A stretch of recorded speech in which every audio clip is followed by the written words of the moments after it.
Album Concept Hour. The Album Concept Hour. It's the Album Concept Hour. Welcome everybody to the Album Concept Hour. I am your host, Brad LeBaron, as I have always been. And we are here first I'm here to introduce the other co-hosts. There's Jake the Snake Foster, of course. How's it going, Jake? Hello, I'm doing well. I feel like it's been a few episodes. It's been a few. I think it was like before the new year and everything. So yeah. So happy holidays, happy New Year. Did you have any Christmas gifts that you wanted that you got? Yeah. Yeah. I can't remember what they were right now, but I got everything I wanted. I went to Seattle and Portland, didn't get COVID, so nice. Yeah, I got back and I stayed home and got COVID. Yeah. So yeah. Funny how that works. But for me, it was all made it back. So all good. Yeah. Good to be here again. Yep. And we have another person here. You'll notice that. Well, you won't notice because you're not watching this. Sorry, I see you, Nate, and I think that it's live. No, we're here. I am, of course, quarantined. As I just said, I got the Unicron variant, and he's just gobbling me up from the inside. And it's not too bad, guys. I'll be fine. But couldn't have Dave or John in the studio. So to replace the both of them, I've taken Nate. I've enlisted Nathan Manny to come in. How's it going, Nate?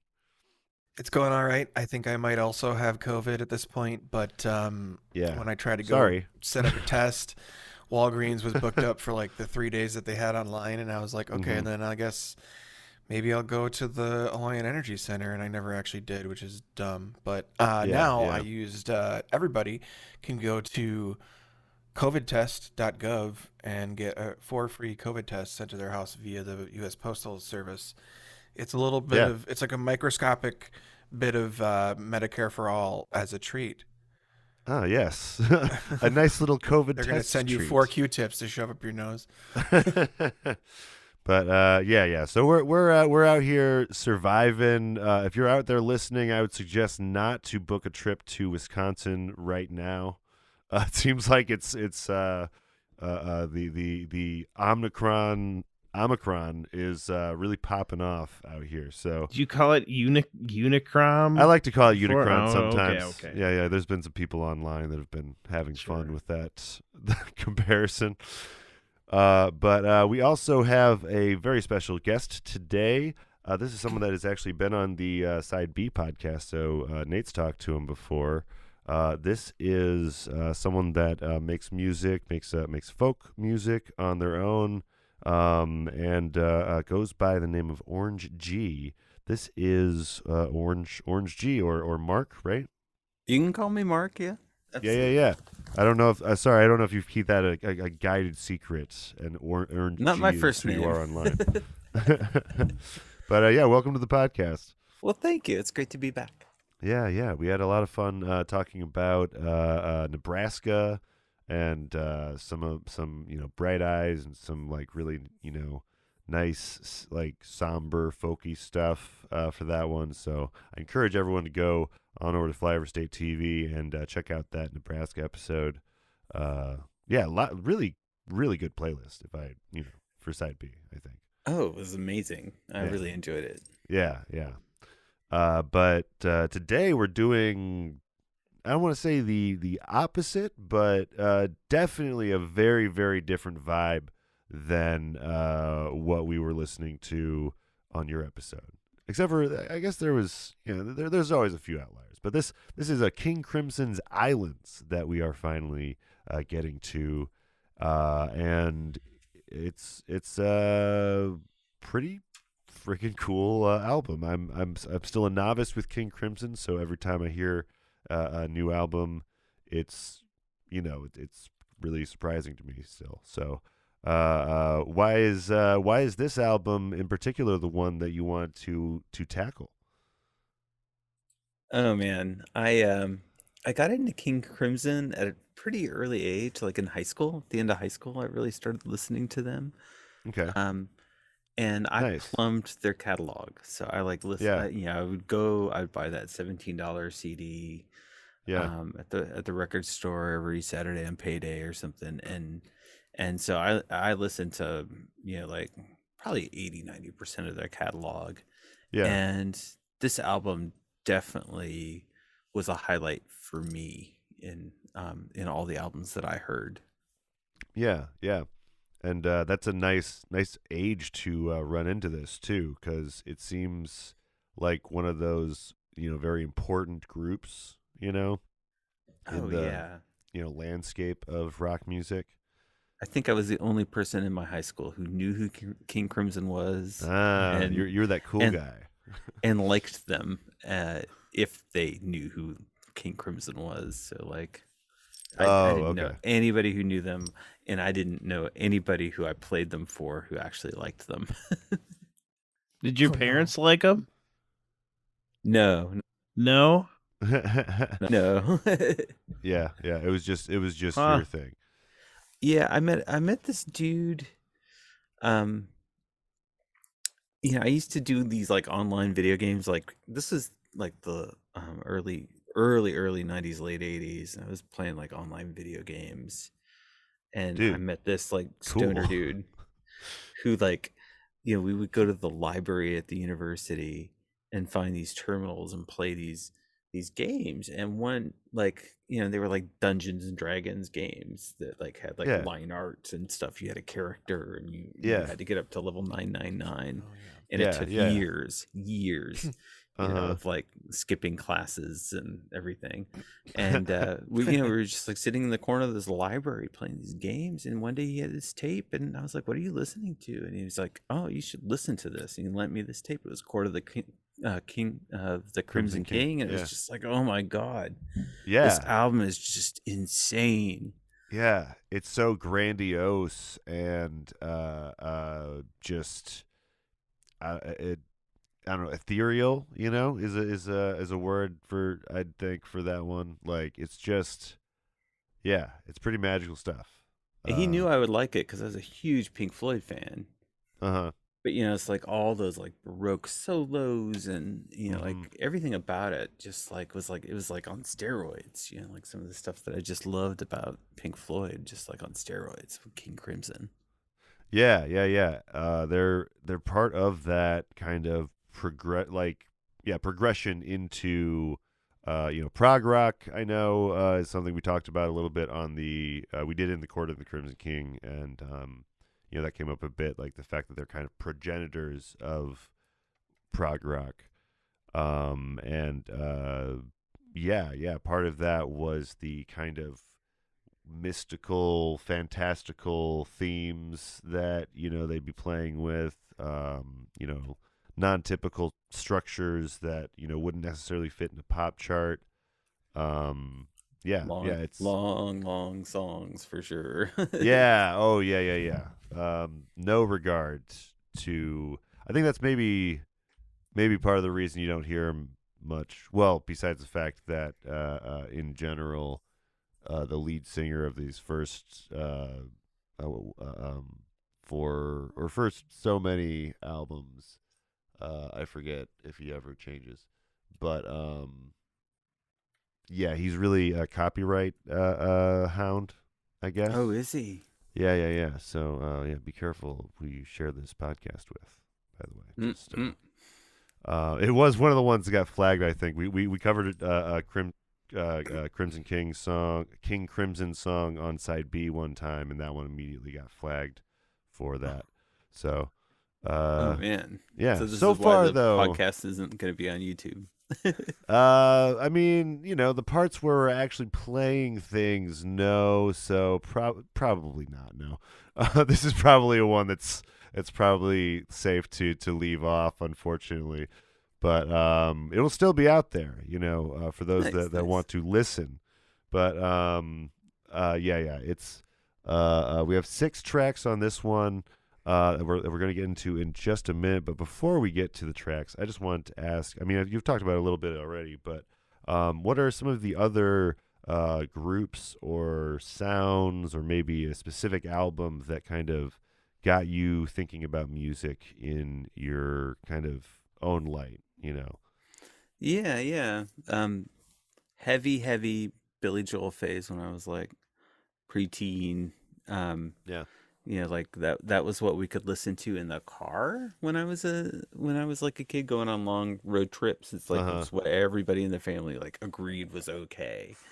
And so it was cool. It was just cool enough for my for like my college age brother and sister. My parents, you know, were like, and my dad would always be like, you know, Billy Joel's such a poet. And I was like, okay, I can get into this. Yeah.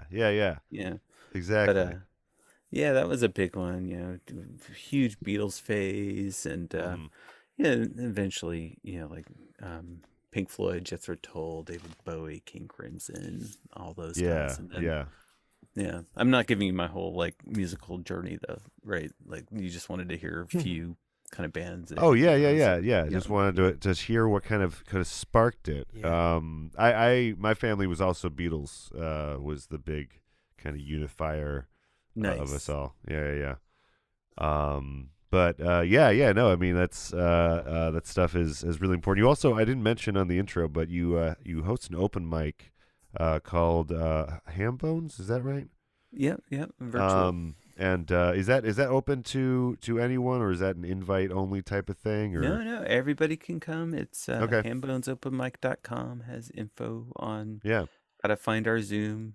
We try not to like drop like the Zoom link like directly onto social medias because Zoom bombers try and find it. But just not a good idea. But So if anyone out there is interested in open mic, before we get into this episode or whatever, like it's great. Time. There's a video of one of the guys from King Missile that showed up at some point.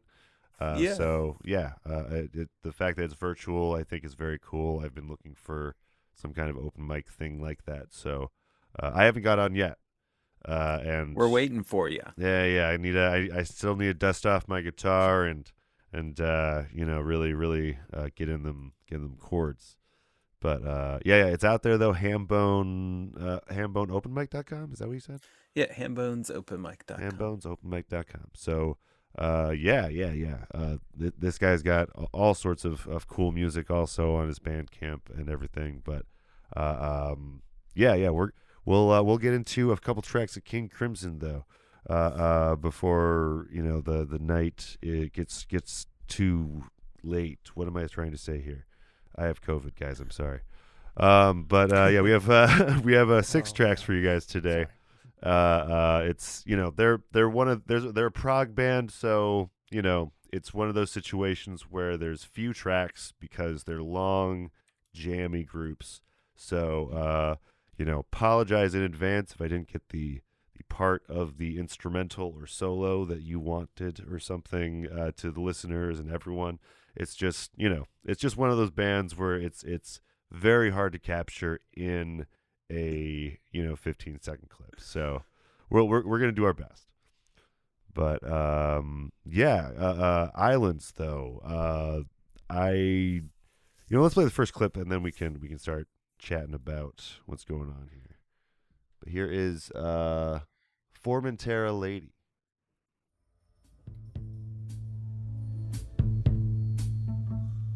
Time's gray hand won't catch me while the stars shine down.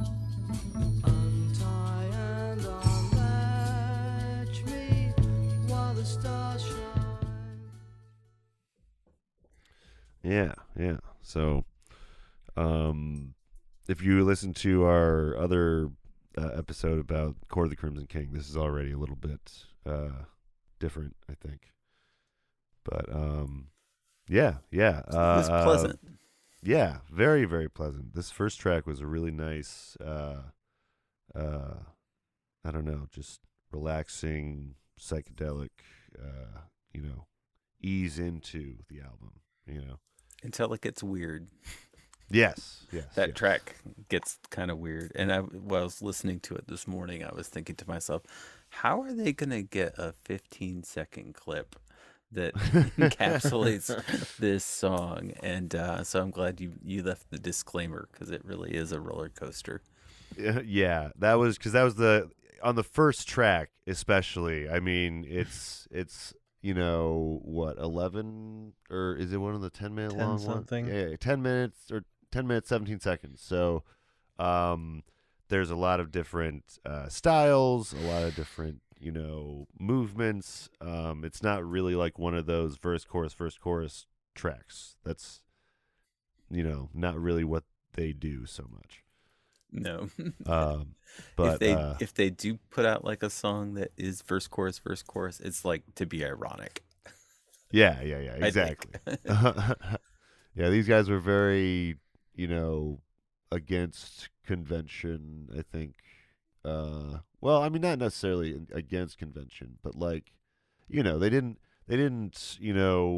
bow to, pop radio singles or whatever. But yeah, what do you guys know about their kind of history up to this point? I did like kind of a cursory like YouTube documentary about the first 4 albums, but I'm curious, what did you guys think of the ones in between, if anyone's heard them? I haven't personally, but I was gonna say that I did know that Robert Fripp helped make the sounds for Windows 7. But that was about all that I knew about him. All right. Until recently. All right. So that's good to know. Was it Mellophone or Mellotron? Yeah. Mellotron. I think it might have been a number of different sounds, but he helped create the login sound for it. Okay. Yeah. The more you know.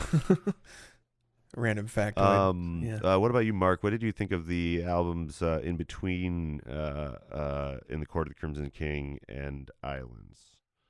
Because it is a roller coaster, and it goes up and down. Because In the Court of the Crimson King, I think, has a lot of support as one of their best albums. It's their first, right? So it's like, sometimes very hard to top. Yeah, sophomore blues. I listened a lot to The Wake of Poseidon, which came after The Court of the Crimson King. Yeah. And I just like, I'm actually gonna be doing a podcast as a guest spot. I was thinking about choosing a song off that album to play on one of these podcasts. Oh, nice. So I really like that album, but nobody likes it that I know that is like a King Crimson fan. Yeah, it seems like it's like critically kind of like initially like it was sold like crazy, but critically it's kind of panned because it's like does too much of the same stuff, I guess, as the first album, but like I don't know. I thought it was pretty good when I heard it today. I thought so too. Even like, kind of their hokey verse chorus. They had some verse chorus songs on there that were like, there was this song "Cat Food" on that album. Yeah. Don't think I'm that rude if you say that it's cat food. It's not even fit for a horse. Yeah. A lot of wacky stuff going on in that one, and I thought it stood out enough from the other one, but oh yeah, And then the album after that is Lizard. Yes. And that was the album that I thought was like the weakest one that I had listened to. Oh, okay. It's like I got Lizard, I listened to it like once, and was like, I don't know about this. And that was kind of like when I got to Lizard, I was like, I don't know if I'm gonna like keep on buying all these CDs. Yeah, I feel like that's a controversial opinion. I don't know too much about them, but there are people on certain subreddits that are like, oh yeah, Wizard's like the best. It's like, okay, they seem to be in a Wizard or Island Lizard. Sorry, no, it's okay. I see. Yeah. It seems like they're in Lizard or Islands camp. Yeah, I'm in the Islands camp for sure. Yeah. And I love some of their later stuff too.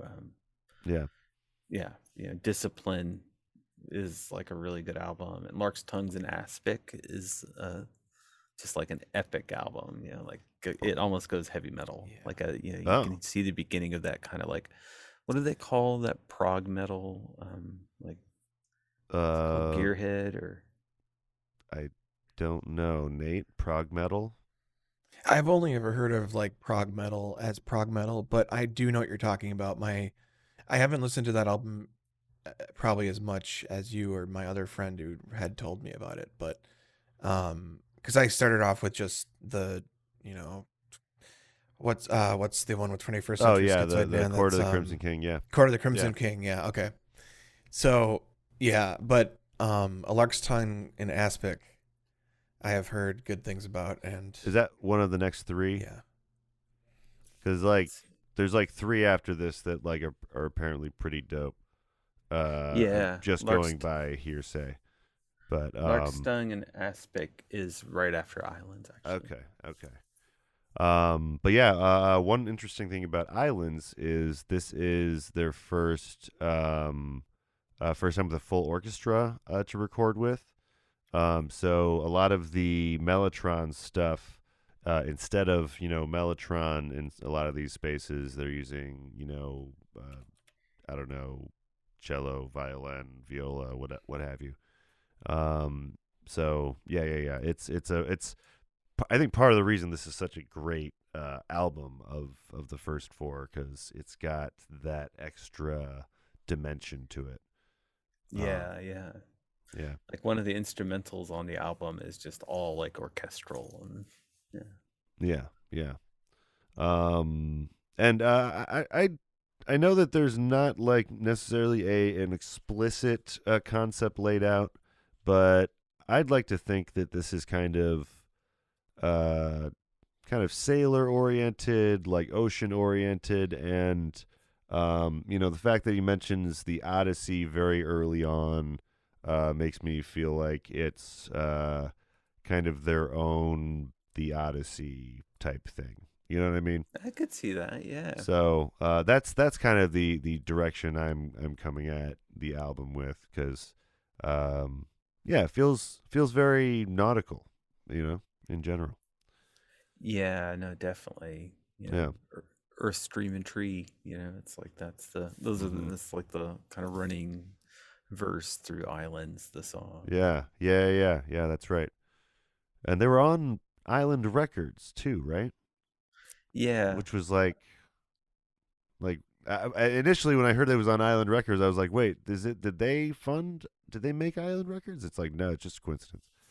But, that definitely went through my head too when I was a teenager, looking at the CD and like inspecting all of the documentation that came with the CD. Yeah. It's like I need to know what the connection is without any webs to look it on. You just make your own conclusions and take that as the truth. Pretty much, yeah. Yeah. But this was the last album that Peter Sinfeld was on, because when you look at like the Court of the Crimson King, he's like, he's credited as like Visions. It's the weirdest thing. If you like look at their CD book, it's like Visions and Ideas, or it's because he was one of the writers, right? He was one of the main writers. Yeah. So he was really, really integral, especially in this kind of group where it's they're like basically like big like poems, or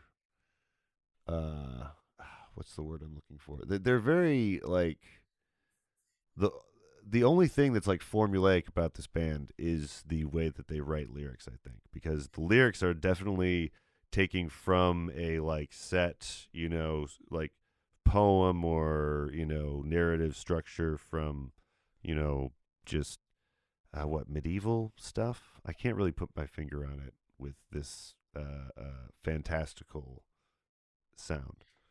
But I see where you're going with that. Yeah.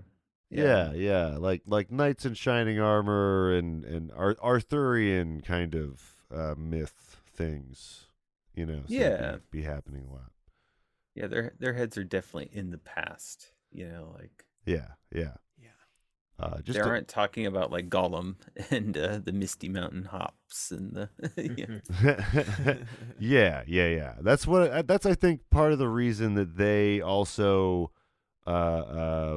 like stand like above some other groups like that, because of the fact that they are just I don't know, because of the way they write things, it just seems so ancient or something, you know. Definitely on these first few albums too. I think that some of their later albums kind of grow, like as they start to get a little bit more intense and just like crazy intricate with the like guitar parts, guitar heavy. I feel like they kind of go away from those more kind of fantastical vistas that they paint. Well, yeah, I mean that's from what I'm reading, like it seems like that does kind of this is like the end of an era, and then a new kind of era of King Crimson kind of starts. And it must be Sinfeld leaving the band at this point after this album.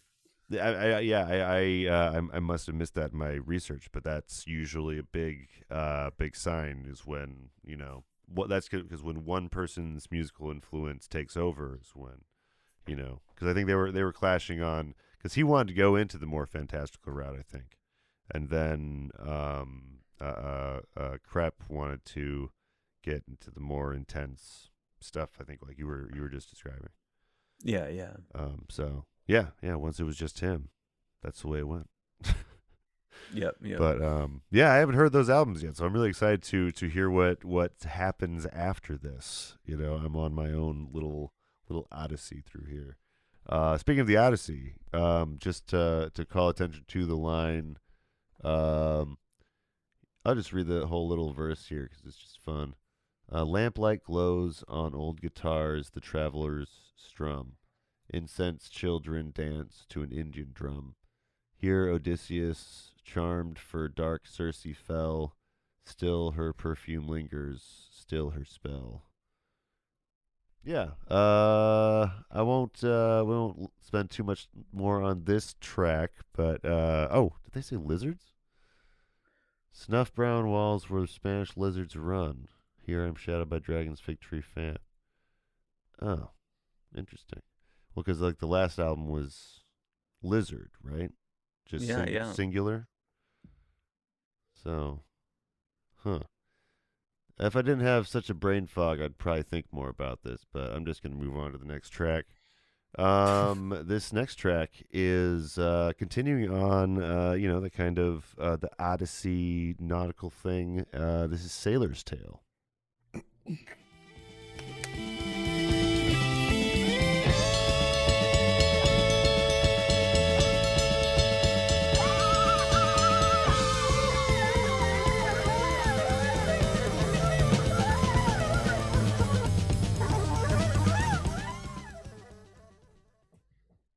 Fuck, dude. Yeah, man. It goes so hard. So we probably talked about this on the last one, but this is a their style is kind of a fusion of like classical, jazz, rock, everything that was available to them essentially. And this song is especially like a very great example of that fucking just like, I don't know. It's like they're all just crashing into each other in a beautiful way, But totally. Yeah. That saxophone sounds like a screaming person at the beginning. Yeah. Like, is somebody, just like putting out this guttural roar? Yeah, I wondered what that was. Yeah. That's the kind of shit that like my brother, the jazz guy, like when he was in high school, he'd be showing me that kind of stuff, like the craziest like wailing you could possibly do on taking out a tube on your baritone and playing it without that, piece in or whatever. Yeah. Just like watching people push it to the limit, and it's just like, man, it's so like brass gets such shade in the rock history. You know, there's a few bands with brass throughout rock and roll, and then ska, and then like ever since ska, it's like, oh, you put brass in, people are like, oh, you doing ska or something? It's like, no, it's just You're I gonna want to be put some like brass in here. Mm-hmm. You're gonna be like a Chicago cover band, or Right? Yeah. There's like such a Saxophone. stigma now, but this is like before the rules were set, really, with rock music. So you could just have some brass and some strings in a rock band and have it, you know, work. in the 80s. In the 80s, I wanted to play saxophone because every kid wanted to learn how to play saxophone because it was like Clarence Clemens and like Bruce Springsteen, you know, the E Street Band. Like it was true. so cool. That's true. It was so cool in the 80s, and then it like quickly became uncool. Was like it Kenny G? Was Kenny G the straw that broke the camel's back? I Like, have no idea. But that was like alto sax or soprano sax. no, I I don't think a know, lot of- but Maybe. you know, the average person, anyone that hasn't taken band won't know the difference. I would think anybody. I don't know what Kenny they'd G think was that thing trumpet, was, but- like a clarinet. Yeah. Maybe I'm thinking John Mangione, but there was Yeah. Chuck Mangione. There was a black metal band, or actually Asan, who was in Yeah. Emperor, did a solo album called The After recently, and one of the songs on there has this really intense soprano Yeah. saxophone solo on it, and it's great. And it's like along with this like really jarring rhythm. I don't know. Maybe I'll play it for you one day, Brad. But it's an example of where saxophone and metal and rock kind of are really well together. Really well together. It's such a. He's a like Norwegian musician. Oh I hell think. yeah. That sound. Well, I mean, then you know that it's hard then, and then adding sax on top of that. But yeah, it's just so nice. It's such a nice sound when you just hear them soloing. You know, they don't get They should do that. They should bring it back. But in that song, there's a crazy in the Sailor's Tale. Yeah, There's a crazy guitar solo too. Oh He rocks out, yeah. you know, it's like the bass is just so loud. It's like dung, dung, dung, dung, dung. And he's like, "Ka-dung, dung." Like it's just like I don't know, just like the way it was like so laid back and like kind of mellow and like like and like periodic in like how intense it got. You know, it's like it would like breathe for a second and then it would just like come in with like this crazy riff. I don't know, it's like really good. Yeah, they just build to stuff and then like relax down from it, you know? Like Oh yeah. Yeah. They're really, really good at that. Yeah, compression, expansion, you know. Like... And they're also, I love that, you know, you can still hear the experimentation, you know, you can still hear the just, you know, they're still playing around with a lot of the effects on their, like, you know, pedals and you know, amps and stuff to get these kind of gnarly sounds. And I love how clearly they're like kind of, I don't know, you feel like you're in the room with these guys. You just always feel like you are in like a basement watching them jam or something. I could see that. You know, I think I may have had some hallucinations along those lines when I was listening to this album as a teenager. Yeah. And that would be completely on the money. It just feels you know, like you can hear and I know that was important for Krups. Fripp. I keep on just remember that his name ends with 2 P's, and that's it. But I know that he was definitely more. No, I forgot the point that I was trying to make about Fripp. Well, so for me, for King Crimson, I've mentioned them more often when referencing Bad Company. Okay. Because of Boz leaving this group and then going to Bad Company, and then Bad Company having their fame. What? So that's how I got, you know, introduced to King Crimson. and that's always the turning point. Was Palmer in King Crimson as well? Like from Emerson, Lake, and Palmer? No, Greg Lake. Greg Lake. Lake was the one. Okay. Yeah. Yeah. He's saying on Epitaph. Oh, okay, wow. There's a lot of different things on the quarter. Yeah. Okay. So yeah, that's two examples of people that left King Crimson to make big epic things. Right. Did Fripp like choose who he wanted to work on these, or like did they move on more to different projects? I think I was hearing that after this project, it was, I think, more him steering the ship for the next couple albums. I stopped the documentary after a little bit of this, but yeah, I was just I think I just heard that he was kind of in charge of the, I guess, team up for the next round of King Crimson. But you can check me on that if I am incorrect. But the other thing is that there's also crossover between King Crimson and Yes. Oh, really? So which? Okay. I think Bill Bruford is the name of the bass player, and he was the bass player for Yes, at least for some of the time. Yeah. Yes, you're correct. Interesting. There's a lot of crossplay happening between these early prog groups. Yep. Although I forget, did King Crimson call themselves prog, or was that kind of a title thrown at them retroactively? When you're the first, I don't think you get to make the title. That's true. That's true. Get the label. That's yeah. It's like, well, we didn't really have a name for it. It was just like, oh, it's like a lot of cool stuff. What kind of music is music? I think it was one of those things where it gets those genre labels when it becomes commercialized and they find it convenient wrapping for it, and you get like bands like Hawkwind and all these other like late 70s bands that are kind of like all on this progressive rock concept album wave, which I think there's like a gold mine there, honestly, for the rest of side A, to be honest. Yeah. That you haven't even fully tapped into yet. Yeah. Prog rock is going to, give us just endless strange ideas to go over. So I even have like some prog rock albums from like the late 2000s that would fit the bill because they're like emulating that feel. Because like there was another wave of people just like trying to come up with that sound again. Yeah, and there was a lot of people in the 2000s in general doing a lot of concept stuff. I know there's a lot of emo ones stuff like too, that. Yeah, that we still have yet to get to.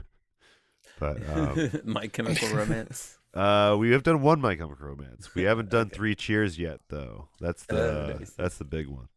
Well, I mean, I get the more conceptual one is Black Parade, but 3 Cheers is the most popular. But yeah. Have you heard of King Gizzard and the Lizard Wizard yet, Mark? Me? No, I have not. Okay. I would say they are, to me, and probably to a lot of just rock fans, the new kids in town for rock, and like the newest rendition of like a King Crimson type of thing. They've done a lot of cool stuff. I recommend checking. It's not like Greta Van Fleet kind of Led Zeppelin ripoff, though. No. They are doing they're doing like seemingly every genre of rock under the sun that they can get their mitts on. They're just constantly recording. They have so much material. Oh, nice. So is it kind of like Ween? Oh my god! Yeah, sometimes it's like Ween. Did you all do The Mollusk by Ween? We did The Mollusk. Yeah. It's so good. It is so good. That's a really, really fun album. We did that with someone from Inspector 34, but that's a band from Boston. That's right. Yeah, I don't know if we mentioned you're not from around here. You're from Pittsburgh, right? Pittsburgh area. Yeah, I live in Pittsburgh. Yeah. Yeah. So we had you on for the Nebraska episode or whatever, but that's just because we had already covered Pennsylvania by the time we contacted you. So I was happy to represent a state from which a lot of music I love came from. So yeah, surprising amount of really good music. Yeah, definitely. Yeah. This is a great track though. It's an instrumental though, so there's not too many like themes to jump onto besides just how you feel, listening to it. And I think that it definitely, keeps the aquatic or not Nautical. Not aquatic, not nautical. Yes. Got a nautical theme, Pejmina Afghan. yeah, exactly. What he said. But we're gonna move on to another track. This is the third track of Islands, and this is The Letters. Impaled on nails of ice, and wait for emerald fire.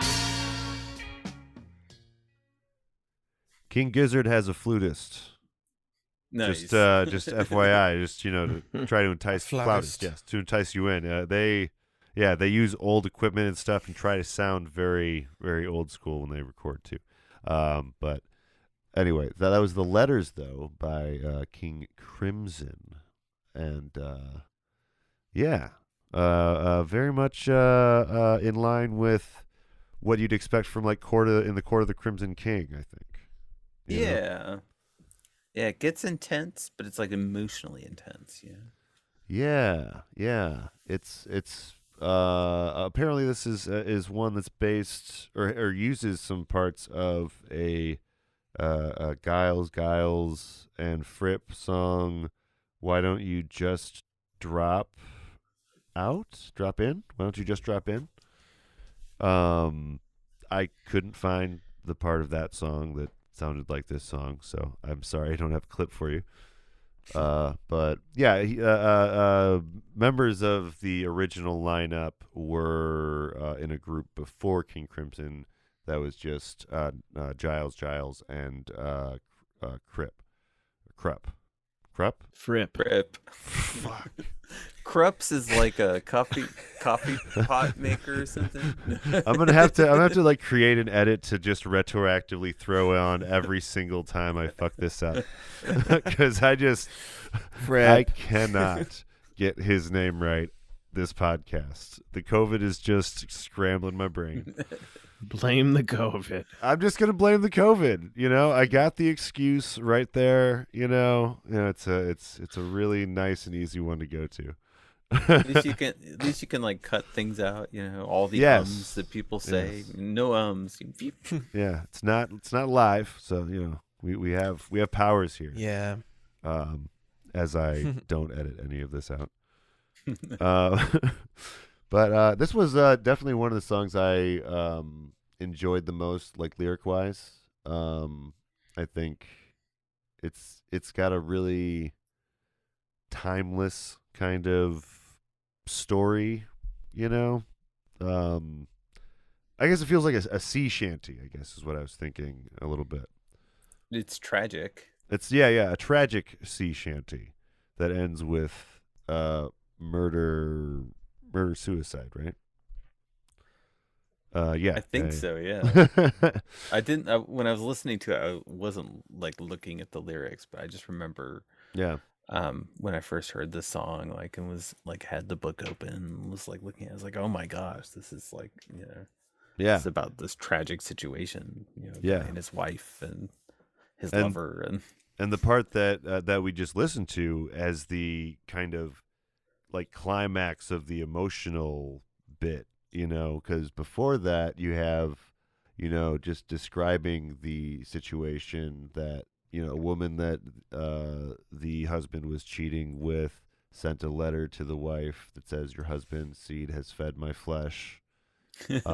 Which just, like, these guys could write Bible verses. You know what I mean?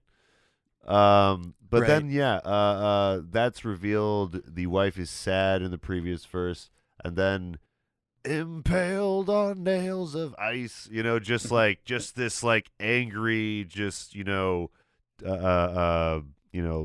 I guess taking it to that, next tragic level where, she kills him in the next verse.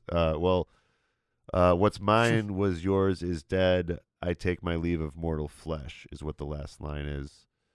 And as with all poetry, you kind of have to infer what actually happened. But I think the way he's singing it right there, it feels like it got very heated and yeah, act of violence. mm-hmm. Yeah, like a Romeo and Juliet, but predicated by a letter of cheating. So not like Romeo and Juliet at all. But I love the dynamics in that song, though. Just the instrumentation too. In that clip you played, where it's like at that bass line. Listening to King Crimson is one of those bands that always made me want to learn the bass. Because very intricate bass lines but just the swing of that dun, dun, dun, dun, dun, dun. I'm not doing the melody right. Yeah, but like the. I gotta be honest. I wasn't listening for the bass too much these last listenings because there's just so much to listen for. I'm gonna definitely take make sure to like actually tune into that because there's just so much going on with this band. But the drums and the rhythm section is definitely like really strong though. And some of those the drum section, that's the Giles brothers, I believe, who were on the first album, I think, and then not on one of the in-between ones, but they're on this one. Okay. Yeah, I believe. Yeah. Hopefully they were on In the Wake of Poseidon and not Lizard. I think... You know what? I don't remember. I don't see the Giles brothers on this one. Oh, they're not on this one? Okay. This is Ian Wallace. Maybe it's the next album that they get the Giles guys back involved.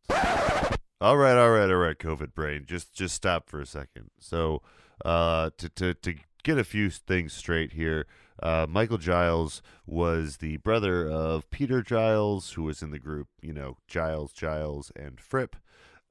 Peter Giles was actually never officially in King Crimson. He did do some session work for In the Wake of Poseidon, but he's never actually officially a member of the band. And then we have Michael Giles, which was a drummer, and he was in the Court of the Crimson King, and a session musician, I believe, in the Wake of Poseidon. So there you go. I don't know. I'm going to post a link to the YouTube video that I watched. There's a lot of really great information about, this guy basically just breaks down each album just in order and some of the history between them. So it's a very, pretty comprehensive breakdown. I don't remember the name of the channel at this moment, but link in the description, like I said. There's a lot of structure. There's a lot of band changes for this one. It's really, there's probably a whole Wikipedia page, honestly, just to keep track of who was in the band when. There is.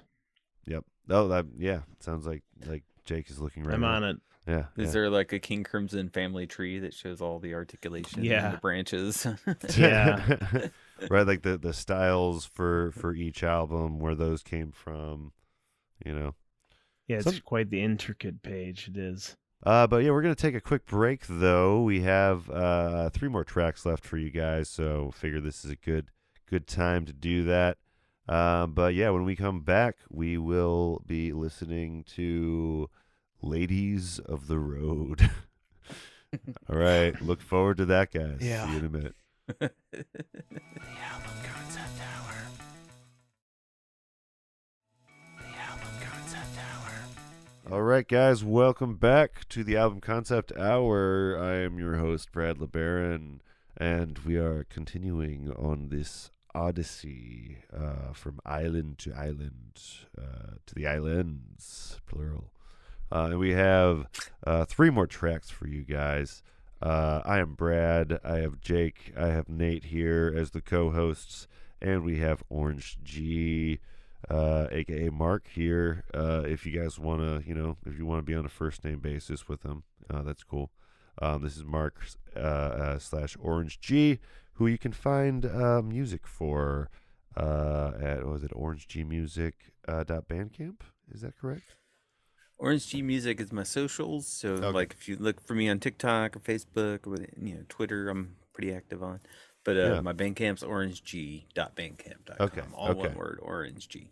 Yeah, and the last few things that you have up are Echoes in the Park and Orion's Arrow. Those are the newest two things you have made. Do you have anything in the works right now? Oh yeah, so I've got a split EP with two of my buds over in the UK that we're going to be putting out here pretty soon. We each contributed 2 songs to it. Okay. And so I'm hoping for that to come out, like late spring, and then I'm almost done with my album. So my album is going to be about 11, full length. Actually, this is a good question for you all. It's like I've got like 13 tracks, but if I put all of them on the album will be close to an hour. How long of an album are you looking for when you're looking at like an album length? What are you thinking? Well, I feel like I'm usually looking for like 45, 50 minutes, I think. Interesting. You know what I mean? But it also depends on what the genre is, is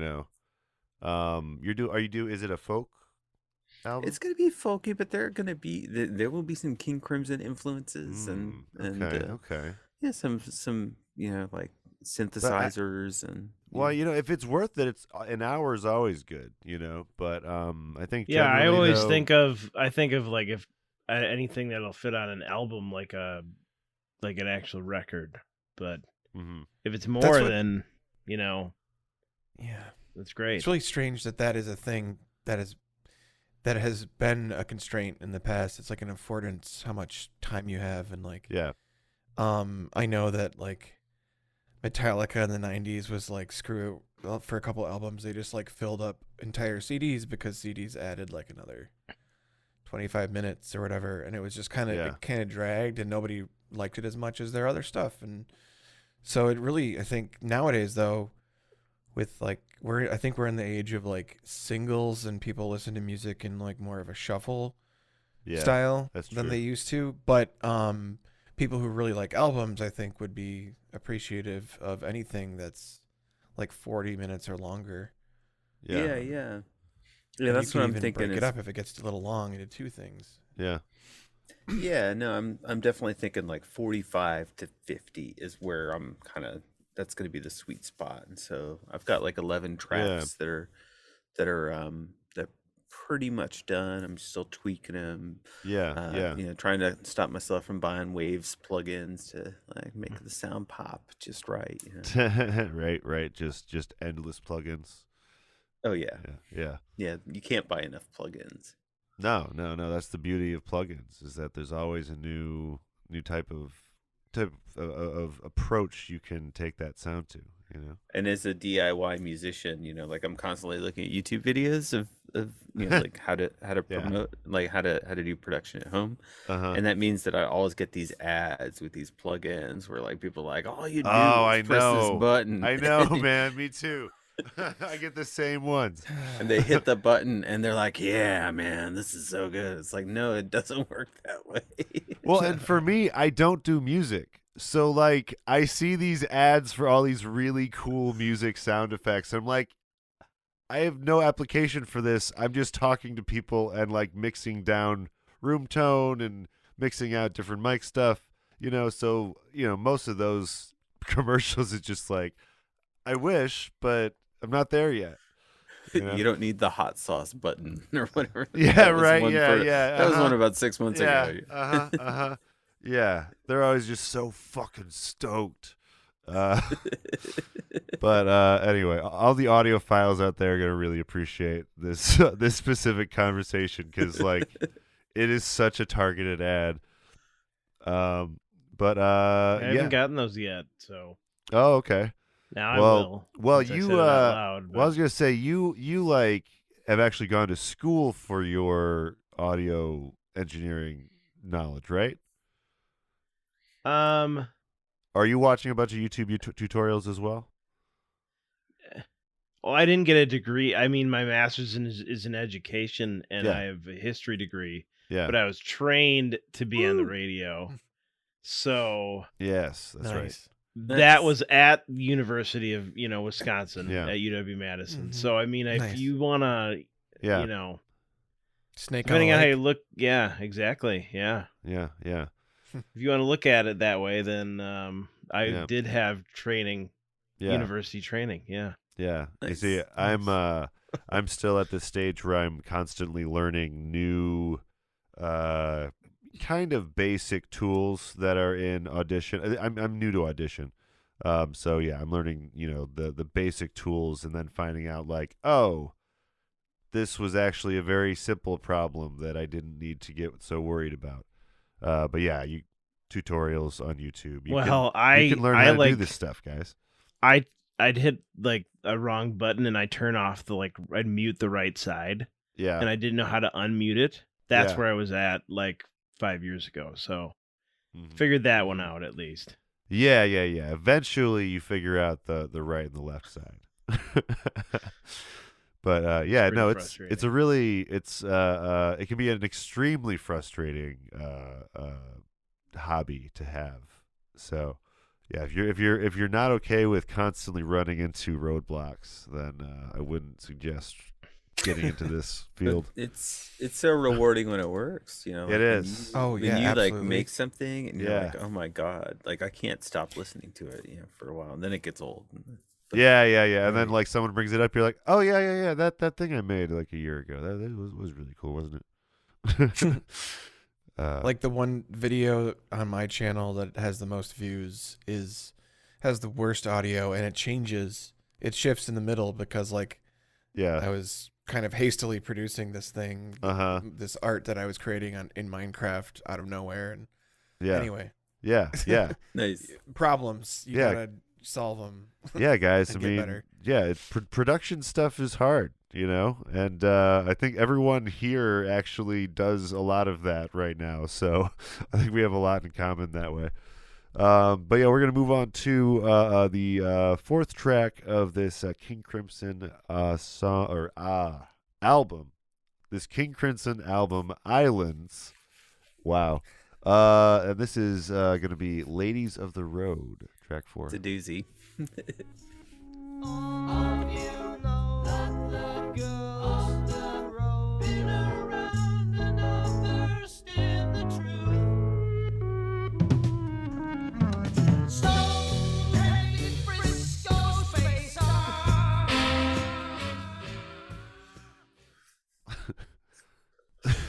Well timed. I can't help but I know, right? I can't help but giggle with this song in general. This is a song about groupies. Probably the most blatant song about the groupie experience from a rock group. The line that I cut off is I am gonna read it. Stone-headed Frisco spacer ate all the meat I gave her. Said would I like to taste her and even crave the flavor. So they're getting real saucy in this track. Oh, absolutely. And a bit misogynistic.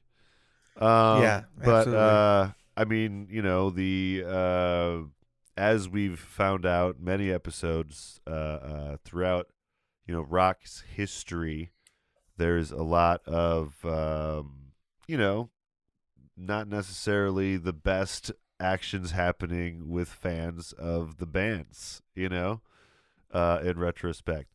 But it was a big part of the culture, was these bands that were traveling around and just sleeping with the girls from all over everywhere. And this is of course before a lot of the awful STD things happened as well. So, it's just, this is, peak sex, drugs, rock and roll period right here. So, yeah, anyway, what do you guys think it was of this hard track? to listen to the words to this one this morning when I was walking into work. Yeah. Have you ever looked that closely at the lyrics for this one? Oh my gosh. So teenage me listening to this album. Yeah. This was my favorite track. Oh yeah. It's just it's like, oh my god, this is so cool. This is so funny. This is Yeah. And now old decrepit me is like, I don't know. This is really bad. I could see where they were, 50 years ago. Yeah. It's, honestly, it's not too much more shocking than some of the other rock artists around them, but it's just very much it's more in your face though. It's more descriptive, I guess. Whereas mostly in, I think, other groups, they'll say something that's talking about this subject matter, but they'll disguise it with something more flowery so it can get on the radio still. This is not going to get on the radio. No. this is not a radio edit. But I don't know, it is kind of one of those things though that is most bands have, a song either about the ladies of the night, prostitutes, the groupies they've run into. It definitely is one of those things where a lot of rock groups have their one or two super overly salacious songs about the women that they've gotten because of their status as rock gods or whatever. Real kind of masculinity, stuff, peacocking or whatever you call it, going on with a lot of these guys. But yeah, they're still, and I gotta say that something I saw via a music website is that Robert Fripp and his wife or partner Toya Wilcox, she's a bit older, but they've been doing these in my opinion poorly mastered audio covers of other songs, and then she sings. Yeah. But in almost all of the videos, she's wearing a revealing thing, and I'm not trying to police what people do with their time, but I'm just saying they spend a lot of time still, I think, on the sex appeal, and I think Robert Fripp is still just a kind of a still like that a little bit in a way. Yeah, could be. Interesting. Yeah. Yeah, I don't know as a person. how many of them are still around. I don't know, but Fripp is apparently around. When I was looking up Peter Sinfeld, he who was the Visions guy. Yeah. Who wrote the lyrics to this song, actually. Okay. Yeah, he's still around. I think he's produced for some pretty big acts like Cher. Yeah. Interesting. I never hear people talking about a King Crimson reunion. They're still on tour. Yeah. Oh, really? Or they're still together. Yeah. Wow. Dang. That I had no idea. Since I didn't know they were the Dead and 2013. Stuff. Well, the Dead and Company. This is actually in the name. They are the name. Yeah. Okay. Nice. Fripp is still leading the group, and then it looks like a bunch of guys that have been around for at least, Wow. Mel Collins was in the group in the early 70s, and he rejoined in 2013. So a guy from my hometown. Wow. Adrian Ballou did guitars in the 90s for them, or I think wow 80s, Guitar Tech, or was he he did guitar? He was in the band. He was wow, dude. Okay, wow, nice. That's got to be just some of the greatest bragging points you have with other musicians. Oh yeah, I was in King Crimson for a few years. Probably, yeah. Yeah. He was probably my hometown, we had our claim to fame was REO Speedwagon. Oh. Okay. And a dude that played guitar in King Crimson. Like, Nice. the King Crimson guy is like way cooler. Yeah, exactly. Oh, absolutely. By a mile and 1,000 miles. But we have some other. Wait, did you have something else you were about to say? I just was gonna mention on that track one thing I did like. Yeah. I mean, Teenage Me loves this song, but there's some pretty nice backwards guitar on this thing too. Oh, really? Like, yeah, like backward masking, like played backwards, or yeah, reversed. Huh. I'm going to listen back to that again. Yeah, take a listen. You'll hear this guitar that goes. It's because it's backwards. Yeah. Okay. I think I just assumed some of those things were like pedals or something. Yeah, no. Very pretty cool. Organic. Yeah. I guess this is 71. Yeah, so I guess that stuff is happening already. That's crazy. But yeah, I mean, I think it's a really like fun song. Like it's a well, it's a good song. Besides some of the salacious. I mean, most of this is fine, but like some of this is like kind of like Flower Lady's Daughter, as sweet as holy water. I don't know. Also, what is a school reporter? Anybody know? Like working for the news, like the school, school newspaper. Yeah. Okay. Yeah. Reporter for her school newspaper, which brings up the first problem with this song. This is a genius annotation from DVD. What? DVDSN? That's your name? But yeah, she says she's a reporter for her school newspaper, which brings up the first problem in the song. It's quite possible this woman is actually underage. Assigned to cover the band for her paper, she approaches the band members to request an interview. So, there could be some sketchy stuff going on here. As with a lot of those rocker types back in the day. I read somewhere that Peter Sinfield like expressed regret over this song. Oh yeah. I mean, some people are saying that's meant to be knowingly ironic or something and be tongue in cheek, but I guess it just really depends on how you wield this kind of music. I have the quote. He says, "It is the ultimate sexist lyric of all time. I couldn't imagine anyone taking it too seriously because in those days you were still able to say things like 'my lady' with a capital M and a capital L." I'm not sure where he's going in that, but yeah, I mean, I guess I don't really understand either what he means by that, but I'm sure he does. It does have some Trumpy vibes in here, though. Just like I smiled and just unzipped her has like the I moved on her be vibes to it. Weird. I hate it's Billy Bush recording. Yeah, the Billy Bush recording. Yeah, it's God, definitely like that moment. If you just played that recording before this track, it would just like completely ruin the entire listening experience. They could have made this the campaign song. Yep. Yeah. Right. That would be like, oh my God, that'd be so messed up. But it would totally happen too. Well, except for Fripp doesn't really like people using his music for anything. That's right. Except Kanye. Kanye got a pass. Nice. But yeah, this next track is Prelude, Song of the Gulls.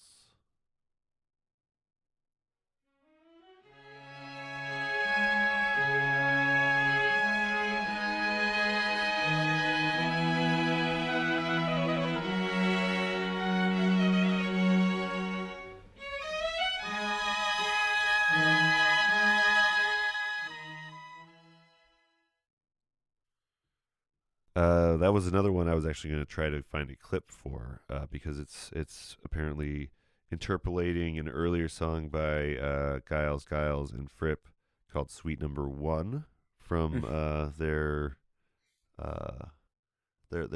album that they did together.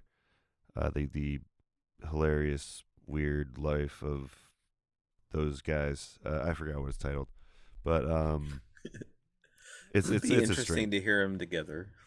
Yeah.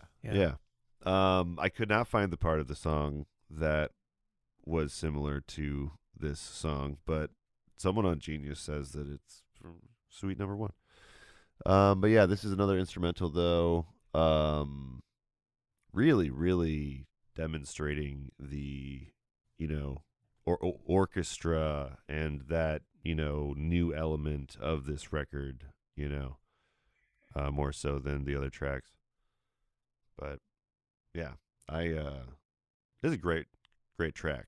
I don't have too much to say about it because it's instrumental and, there's no themes to dig in on, but it's a very moving kind of, similar to the second track a little bit. Yeah, I enjoy King Crimson and Pink Floyd and these long, like, instrumental. Yeah. I don't think of myself as somebody who really digs instrumental music. But I enjoyed this track. I remember, when I first heard this album, I was like, oh, this is kind of cool. Like, classical music might not suck so bad. Teenage me. Yeah.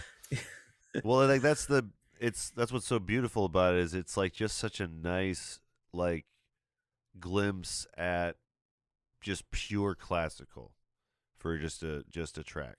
It makes you wonder just like how much money the label was going to invest in this album, like how much they're going to put, like you get, we're going to send an orchestra out at your, like at your beck and call. Or was it more like, okay, we're bringing them in for a day, $500, we're going to order a bunch of pizzas and you're going to record this thing. Well, I saw the next track was recorded in October and it was released like 2 months later. So okay, they must have, I don't know if that's the title track was. So I don't know when the rest of it was actually recorded, but that's pretty quick turnaround. I think that, because like with the Beatles, I know that they would add the orchestral stuff sometimes later, after recording the main parts. But this seems more like they were in the room with them sometimes. I think the next track is probably going to demonstrate what I'm saying, but here it is. July through October of 71. It was released in December of 71. Nice. Okay. Yeah. That's real quick to finish it that quickly, right? You're at the end of October and like, okay, we're going to press these records right now. Like, that's faster than you can get a record pressed right now. Yeah. Yeah. I mean, true, yeah. I think there's very few people or companies that have the infrastructure to do big pressings anymore anyway, so it's a dying lot art. of the indie the indies are where it's at now, and then it's kind of like Etsy. You're like, okay, I mean, I've never done it before, but that's what I'm imagining it's like right now. It's like you have to plan it out in advance a bit to work with somebody to do it, right, because they're all or have your own setup. They're all like booked up, like printed off Dua Lipa records for Target. Well, even like Run the Jewels, like I had to wait several months after their record came out before I could get the vinyl, because they were waiting for the pressings, and they Run the Jewels, so. Wow, that's crazy. Yeah. No one is cutting in line for the records, it seems. It's the only physical medium of anything I collect anymore. So. Yeah. I mean, I think they have a couple CDs still, but yeah. But they make more. Well, I don't know. I don't know if they make more records than CDs yet, but like they do. I don't know if they make them. I would assume it was over. This year was the first year that they sold more records. They overtook, than CDs. Yeah. Okay. Wow. Okay. Yeah, because I was gonna say that I don't ever hear about someone being like, "Oh, I bought a new CD to throw in my wherever my CD player is." Yeah, there's not many places anymore. Yeah, and the new cars don't have them. Yeah, honestly, I'd almost rather like do the whole like record player in the car thing at this point. You know what I mean? Like I know that they did that. Like they tried in the 50s. Yeah. What? I say God, we heard you like record players, so we put a record player in your trunk. Drive real slow dude, now. Exactly. No, I mean I would. You can't drive. Pay... You can't drive. You just got to sit there. Well, no, it would have to be in its own like sphere that's just insanely censored to like just gyroscope. Hermetically Yep. Yeah. It would be some crazy fucking anti-gravity. Yeah. I think it's worth it, so we can listen to records in the car. I'm telling you, just drive somewhere, you park, and you put a record on. Yeah. That does sound nice, actually. Or hear me out. Maybe the way that things are evolving is that like the best place for like listening to music on your phone now is via the Bluetooth in your car. Yeah, it's more convenient. And then when you get home, you roll up a Fat J and you put on Sleep. Yes. God damn it. Dope Smoker. Dope Smoker. And then you spin that and just kind of zone out for. When are they going to come up with a record player that uses a laser to like basically scan the groove and like? I mean, I think they have that technology. They definitely have that technology. I think it's just prohibitively expensive to use. It's more for like historic preservation and whatnot. I think nowadays. Okay. But I think that you could, if you wanted to drop however much it, I don't know, it's got to be in the thousands at least. Yeah, well, we'll just say our budget is infinite for this project. The kind of record player that I want is one that you can, how you used to be able to stack them like on top. Oh, yeah. Then it would drop them so that you could play 10 albums. Like a jukebox. Yeah. And you could have people over, and every 20 minutes you didn't have to go, hey, every 40 minutes even. What record do you want to listen to next? You could just I mean, sure, you could have it lined up, but still, have it drop. No, I know. There's every always 20 minutes. If you're playing a board game, there's like you're in the zone for 10 minutes. Like, oh, it stopped a while ago. Kind of like those old CD changers, and be like 10 years old and like, Mom, he put Aqua back in the CD changer. Like, a Barbie girl. Yeah, well, that happened. That's a personal story. I was watching an old family video, and my mom was sitting there explaining like the CD player to my cousins, like, and I was like, "Wow, that's just insane." I know. And anyone from 94, the 90s and the 2000s, like CDs were just everywhere. They're everything. Like the idea that we've gone away from that finally is just like so kind of relieving, because those things broke fucking constantly. Yeah. Like they were just so weak. I'm really, really glad that trend is diminishing. I think my first CD player in our household when I was a kid was like $400 or something. You had to go to like some swag audio shop to buy it. And then eventually, you got those, the portable ones, and then the portable ones got better and better at shock resistance, Yeah.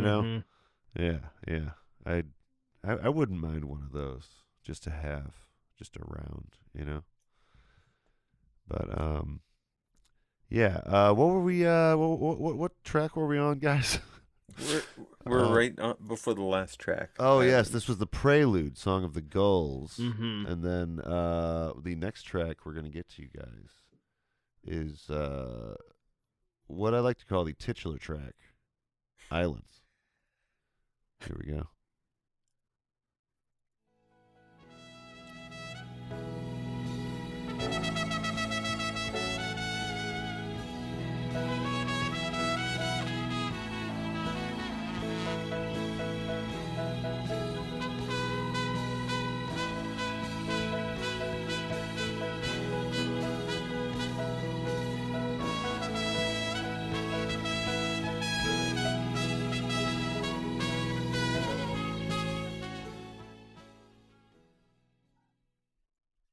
Nice.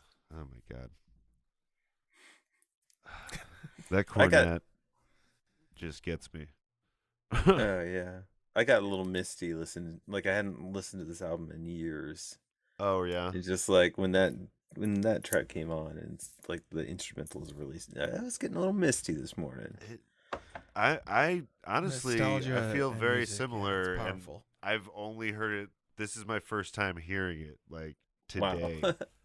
and just hearing that cornet or trumpet, whatever it I think is. it's listed as a cornet. Cornet. Okay, I thought Good it was call. a cornet. Yeah. But I knew my brother would be mad at me if I didn't call it correctly. Mark Charig on the cornet. Yeah, just killing it. Like he's expressing so much from the, a brass instrument that, like, that's what all jazz artists are trying to achieve, is like communicating through your instrument, like without words, because you literally can't sing because your mouth's on a brass instrument. And yeah, he's just coming straight through. Whatever is in his soul or whatever is just coming right out. So yeah, really, really enjoyed this track in particular of the album. It really, really blew me away. I think it's interesting to think about what the song means too, Yeah. What does it mean to you?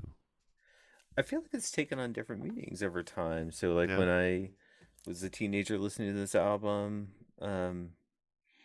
it's earth streaming tree surrounded by sea, the waves, take the sand from my island or something like that.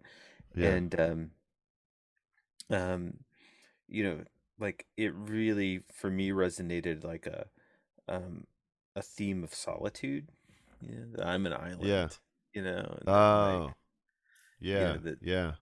But I think that the other way to look at the lyrics and the way that I kind of see it today is actually more that an island is something that is kind of a lonely place, but it's actually connected to everything. And I don't know what their intention was with this song, but there are elements to the song that actually talk about that. Islands join our hands. Yeah. Like highlighting how we're all like individuals, but are also like what happens on one island is going to affect the other because we all share air, we all share a sea, and it feels very like spiritual and joyful, like it's just one of those, if you've gone to a church that's got killer music every now and again, you'll kind of feel this kind of them hit this kind of feeling. Like it is just that kind of unspeakable, like unity kind of thing that music is ultimately for. You know what I mean? Like it's something that throughout time people have been able to use to actually have some kind of like thing in common that's not so defined. You know what I mean? Absolutely. Yeah. Goosebumps. Yeah. There's a lot. Man, I don't even know where to begin with these lyrics, though. There's just. It starts off very somber. It is very somber. The feeling is very somber. Love erodes my high weathered walls, which fend off the tide, cradle the wind to my island. And yeah, the walls being another. The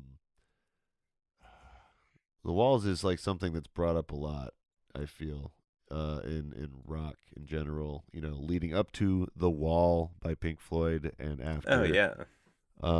But this feels like a very Pink Floyd and The Wall kind of line right here. Love erodes my high weathered walls. Yeah. Because that's eventually it gets there in The Wall. But I think it is a metaphor for the singer, the songwriter. Yeah. That like I have all these walls around me and I'm in solitude and everything. That love is trying to, claw its way in. He's finally he's finally accepting the somber nature of his situation and accepting in people, which can be difficult situation. It can be an ugly situation trying to really open up and connect with people. You're taking a risk by doing it. But the emotional expression at the end, I think, is like it's happened. It's like the erosion has happened, and the connections between islands have been made. Yeah, kind of. It makes me think of that Yes cover. Probably just because I saw it earlier today, but the Yes cover that's got like the world, but like all the continents are kind of like popping out cartoonishly almost, and they look like just islands. But yeah, I don't think I've seen that one. Oh, it's the one that is Fragile. Yes, Fragile. Yeah, that's the one. Yeah. It's the you've probably seen it. It's a really popular Roundabout, right? Roundabouts on it. Yeah. Oh. But yeah, I don't know. Like that cover really kind of would fit for this album as well, I guess is what I'm saying. Oh yeah. But I could see that. Yeah. Another prog group, but different school of prog. But yeah. I also was thinking of I mentioned two groups that I was also thinking of while listening to this one. One, the Who, Quadrophenia has a lot of like nautical stuff and like a more like fleshed out story based thing. But being that they're prog rock guys and probably worshipped King Crimson, I have to think that some of that album is a nod to Islands in retrospect. And two, though, I wanted to say that some of this reminded me of the work of Kano Yoko, which I don't know if do you guys recognize the name? That she did the music for Cowboy Bebop, and all the original stuff for Cowboy Bebop originally, as well as the Netflix show.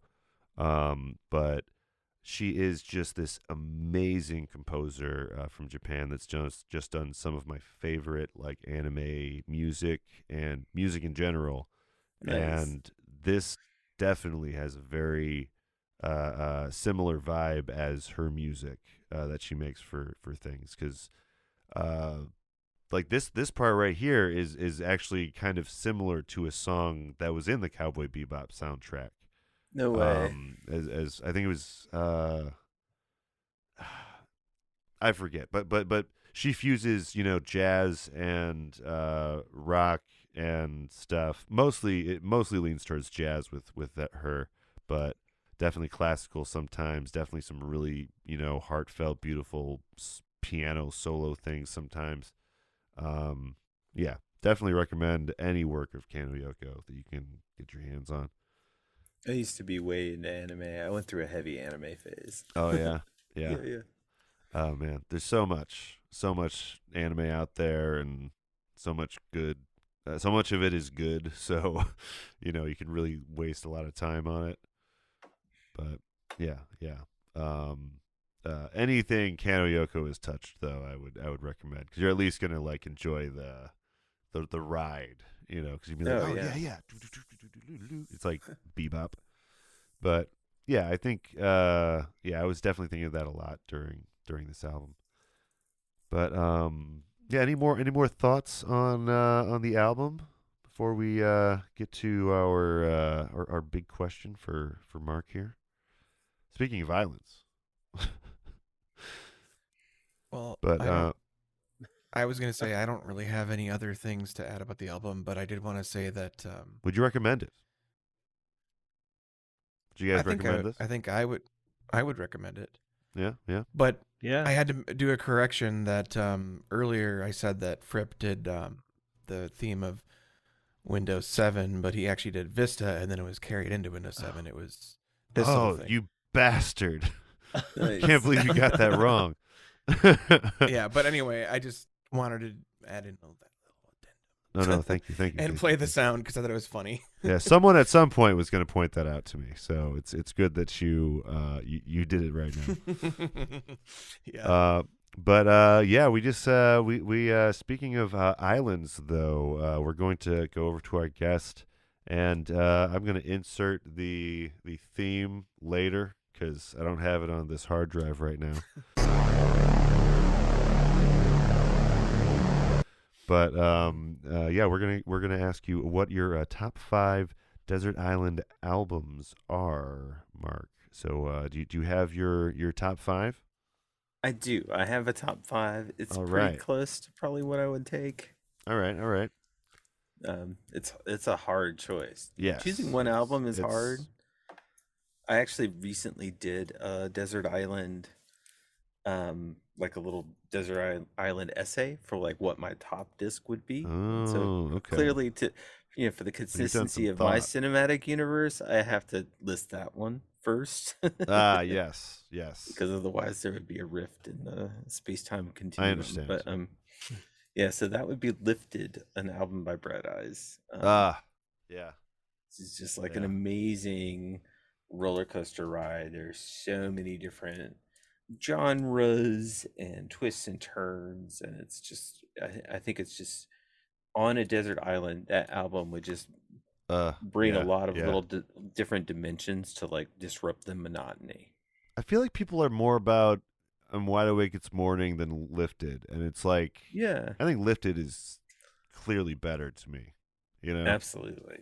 Yeah, I mean Wide Awake It's Morning is fine, but it's no Lifted. Absolutely, yeah, no, I'm with you. So yeah, I would take Lifted for sure. Yeah. I'm only taking one Bright Eyes album, even though that that's they're fair. my favorite That's band. fair. But like I would kind of go back into some of the other musical lives I've lived and other things. So one album that just like really hit me hard when I was kind of like I don't know, a freshman in high school is an album by The. It's not a typo. Okay. They're not, they're a band. Is there a space in between the two thes? I don't think so. Just, it's just The. Okay. Yeah. Soul Mining. You should listen to it. Yeah. Soul Mining is the name of the album, and it is just so good. It's just an amazing album. Okay. And it's like he's a tortured soul. That's definitely a theme in music that I tend to like. But the soul mining. It makes they make good music when your soul is tortured. Like absolutely. Yeah. Absolutely. And then for the next two, I'd probably go pretty mainstream here. So okay. One album that just like I think I was probably like a sophomore or junior in college. Yeah. When I picked this up and just really got onto it and was like, oh my God, every single track on this album is just so good. And I listened to it so much over and over. It would be Ziggy Stardust and Spiders from Mars. It's like, oh yeah. It's such a classic. There's a lot of good ones in that. Yeah. There isn't a dud on that track. There's no skips, and it's that was an important album to me as an impressionable youth. Yeah. And then I would pick a Beatles album because it's a desert island, and like life on a desert island without the Beatles. I was just thinking about which Beatles album that I would pick if I had to pick a Beatles one. I think you have to kind of pick a Beatles album, and it's probably a good idea. Like you could go White Album for length, because then you would you could fucking cheat, and I don't know if I'm allowed to cuss, but you could cheat and for sure, and go with like Anthology or something like that. Like I want the 42 hours of tape that Peter Jackson used on Let It Be. Yeah. Has to be commercially available, I think. Okay. So in that case, I would go with Abbey Road, just because such a good album. You know, that whole like second B side of Abbey Road is just like the way the songs just seem together. You know, just so effortlessly and flow. You know, it's such a great one. So I would pick Abbey Road. Yeah, and then the final album would be another album that I kind of discovered and got really into when I was more recently. So that would be it came out I want to say in the mid 2000s. Nico Case. Oh, Nico Case. Yeah, the Fox Confessor Brings the Flood. I just listened to that album so much, and I love it. It's she's just amazing. Yeah. Nice. That's a pretty nice list, actually. Thanks. So it's a good addition to the islands, what we have so far and everything, you know. You keep a list or something somewhere? We I should be better about that. There's a if you are in the Discord, there's actually a channel for the Desert Island songs specifically. But nice. But yeah, we do have a Desert Island Discord playlist out there on Spotify. Brad was listening to it for about a year, 9 months straight. 9 months or something. It was a while. Yeah. I had to. Said he wouldn't stop listening until 50 people joined, and we have 50 people on the Discord. Yeah, so I got to stop listening to it. But not you guys should keep listening to it though. It's out there, and it's and a keep reflection joining of the Discord if you haven't already. Yeah, and I will add the songs to the list. But yeah, nice. I do want to do more with the playlists and stuff eventually, because I think that we do have a few like really nice playlists, nice Desert Island 5s, from the various episodes. It'd be nice to kind of go back and compile the ones from the guests. That'd be really cool. Yeah. Maybe I'll cut this part out and then actually do that at some point. Nice. Yeah. That's a good 5. Did you see Get Back? The Get Back? Oh yeah. Yeah. It was epic. Yeah. Oh my goodness. Like we'll go into what are we listening to, and we got to plug, because I just want to plug the Let It Be Naked sessions.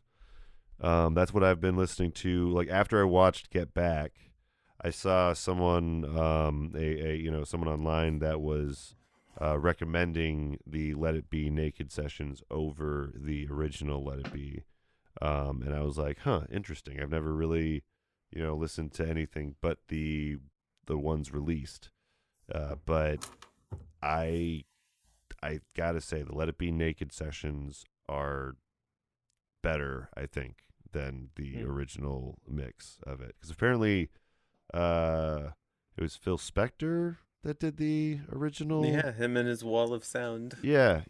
And the Let It Be Naked sessions just sound so like I don't know. It really brings out more of what you see in that Peter Jackson Get Back documentary, I guess. But really, really great. So yeah, that's what I've been listening to lately, as well as a few more King Crimson albums I listened to today. I listened to the second and third album, most of them. Also really great. I don't, there's the first 4 seem like there's not a whole lot of bad stuff to say. But yeah, as far as what I have to plug, I'm gonna say go on over to the YouTube channel. We are 20 away from getting 100 subscribers, and as we can change that URL to something more manageable. And I have a bunch of stuff on the YouTube as well. I have my Transformers the movie in 5 minutes, as explained by my brother Scott. And with it's got some clips of the movie to follow along with. So if you just want to watch like a little short thing, I have some short videos, and I got some weird music remixes. So go on over to Flyover State Park, subscribe, like some stuff, do what you gotta do, and also Flyover State TV. Always go to Flyover State TV every other Tuesday. so that you can check out guests like Orange G over here to talk about the 18 odd states we have left to cover for side B. Yeah. So anyway, I'm gonna go around. Let's say Jake, then Nate, then Mark. Yeah, I don't know. Pretty. Although I've been gone for like a month from this, it's gonna be the same old. So, just prepping my radio show. That's we're in our 10th year under the covers. Yep. With Jake the Snake Foster and 10 years. Yeah, on the Snake on the Lake since 2012. So, 91.7 WSUM, WSUM.org, Wednesday morning, 6 to 8 a.m. It's also on WISY 92.5 out of Mazomanie, Sunday afternoons, all Central Time, 1 to 3 afternoon p.m. And then it's always available in the podcast form on Spotify. So this week we got Eddie Van Halen's birthday, Elmore James, a bunch of covers by a bunch of different people. We got Thin Lizzy, Willie Dixon, so a lot of blues stuff. Mike Campbell of Tom Petty and the Heartbreakers, his birthday. Yeah. And that's pretty much it. But yeah, good stuff. So nice. All coming up. Yeah. Nice. Hell yeah. What about you, Nate? What are you listening to? What do you got to plug? Well, it's kind of like my listening to is almost a plug of sorts because my friend Max Rock has this band out of Chicago now. It's just him and this other guy that do like Berlin School sort of like electronic music synth stuff. Yeah. And it's kind of out there and ambient-ish, and it's got a bit of humor to it too, I believe, because one of the songs on their first album they made was called Alta Vista, and it has this like high school science video vibe to it, and I think it's making fun of like Google by like the whole like search engine thing, because Alta Vista was a search engine that got overtaken by Google. But anyway, so there's like some weird. So there's sometimes you might hear a song that's like, this is kind of goofy, but it's on purpose a little bit. Yeah. But anyway, they have a couple of albums. I've been listening to their newest one, City of New God, and I've been using some of it they gave me permission to use some of it in my videos with citations, of course, and it's kind of like nice to be able to do that. And that was a segue into, I'm going to plug my Minecraft channel on YouTube. Grimgar is the name of the channel, and the name is based on like an old D&D character that I had. Yes. And so my stuff I do in the game is like just building like redstone, and it's mostly like fantasy sort of sci-fi-ish feel to the things that I build, and it's digital Legos. It's just fun, and it's family friendly. If I curse ever, I just censor it. So it's family friendly. You can still like watch it, but yeah, it's not necessarily made for kids. So it sometimes has like good humor in it. And on that note, coming up this week, or this Saturday night, I'm releasing us fighting the Ender Dragon on our server, and like something went wrong where you'll just have to watch it. Yeah. Find out. It's a fun video. I'm really excited for that one. Even as a non I mean, I've played Minecraft, but I don't play it like that. I've never fought the Ender Dragon. So like old raiding in old games, But it had my attention. I really enjoyed watching you guys figure it out. But yeah. So go over to sneak peek. Grimgar's YouTube channel. Yeah, Captain Grimgar. And we also have Mark last. What are you listening to lately, and what do you have to plug? Yeah, so I just recently picked up this album of covers from this artist named Stathi, Stathi, and he's an indie folk artist, but it's really good. It's called The Dogs Bark Omaha. It's a compilation of demos. Yeah, Dogs Bark Omaha. Oh no, the Nebraska thing. Yeah, he's from New York, but I think he's like in the Nebraska Saddle Creek kind of sphere there.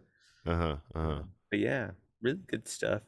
What do I have to plug? So I just had a track drop on New Year's Eve with this band called Voldo. Voldo? Voldo, yeah. Like the character from Soul Calibur? Voldo? I think I don't know if that's the nature of their name. They're from Scotland, and they do. I mean, I guess it's possible, but I doubt it. It'd be a weird character to name your band after. They do like '90s nostalgia hip hop kind of stuff, and I played harmonica on this track, and it's got this kind of crazy like groove to it. So nice. It's called Propaganda Machine. Yeah, so, check that out. Voldo. Voldo, yeah. And I also have a couple of collaborations that just came out with a guy over in Texas called his name is Kelly Kintner, and his band is the Kintners. So I played some banjo on a track called Smoke and Mud, and I blew harp on this track that just dropped from him. It's on Spotify called Tomorrow's Another Day. Yeah. So those are some things to look out for, and of course, a follow on one of my social platforms would be great. Orange G Music on Twitter or Instagram. Follow me on YouTube, youtube.com/orangeg. That'd be awesome. Yeah. Hell yeah. No, you have some great stuff on your own Bandcamp too. Your orangeg .bandcamp.com. Really enjoying your stuff. Thank you. But and you got in the open mic sometime. I'll have to come actually check it out. I mean, I got the mics for it. I guess I can You got an SM7B. Yeah. I should throw one of these on my guitar. I was upset because I lost my pickup that what's it called? It's not you don't install into your guitar, but you just throw it in the hole there. But I got two of those. Well, I got one of those, lost it, got it replaced by my family, lost it again. So feel like I'm just going to use the mic from this point forward. Where did you lose them, Brad? I don't know. I mean, the first one, I believe it was just, I don't know, it might have been left in like an old car that I had to get rid of. Okay. to be as vague as possible. But no, that's pretty quick. Yeah, I don't know. I really, and the second one, I just don't know. I don't know. It's just one of those gremlins came by and grabbed it and ran away. Fair enough. That's what pilots used to say when their planes were being torn apart, I guess. But I don't know. But I got these mics. I can do the open mic. Shouldn't be a problem. Oh yeah, I mic my instruments all the time because I'm just always switching between things, and I don't have a pickup on my banjo, so. Yeah, I mean, and the mics are probably better, honestly. I'd like them better than the DIs, to be honest. Yeah. I've just been. I'm honestly just hesitant to try music because I'm like, it seems like a big pedestal to get to actually record music, but I should just come to the open mic. We won't tell anybody you're playing. There we go. You just do it. It's low pressure. It's all good. Yeah. I was super scared of performing before I started open mics. Yeah. I should do it. I should jump. I said that last time, but I'll try to really do it. But thank you so much for joining us for King Crimson. This has been a really fun album. First of all, this is gonna be a regular rotation album for me. But thanks for being on, and thanks for being on side B as well. Thanks for having me. Yeah. So thanks everyone for listening in. We will catch you guys next time on the Album Concept Hour for a different album. The album concept hour is Brad LeBaron, Dave Gallagher, John Aker, and Jake the Snake Foster. Special thanks to King Gizzard and the Lizard Wizard for the theme music. Join the discussion on our Discord, tweet to us at Album Concept Pod, or for everything else, go to Linktree/Flyover State Park. See you on Side B.